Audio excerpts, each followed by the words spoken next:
Local State Representative Valerie Gaydos and several female colleagues have introduced a bill to ban transgender women in Pennsylvania from playing on women's sports teams. Critics say anti-trans bans like this harm transgender students and are unnecessary. As political editor John Delano reports, the bill is being denounced, though, by some as discriminatory. Assigned male at birth, and I always sort of knew that there wasn't something quite right with myself. Born a male, Maria Montano of Beachview played boys sports in high school. I did distance running. I ran the 800 and the mile and the 2 mile, and I did cross country.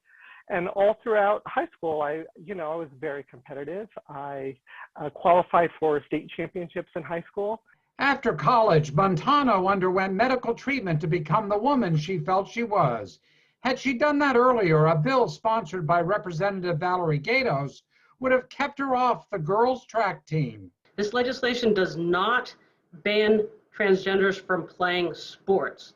What it does is make sure that if you're a biological boy, you play on the boys' team. If you're a biological girl, you play on the girls' team. Gaydos says she hears from parents worried that transgender girls are stronger than biological girls.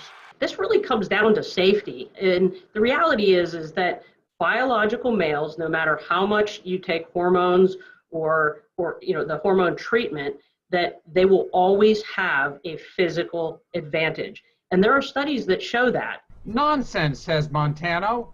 Trans women have been allowed to compete in the Olympics openly since 2004.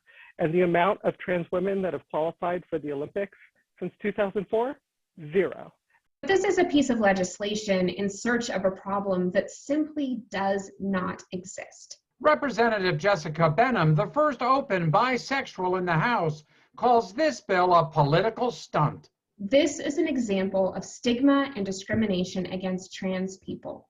That's what it is at the end of the day. Enabling biological boys and men to play against women is actually unfair to women. Right now, as for high schools, the PIAA allows a school's principal to decide a student's gender, while the NCAA lets a trans female play on a woman's team after 1 year of hormones. John Delano, KDKA News.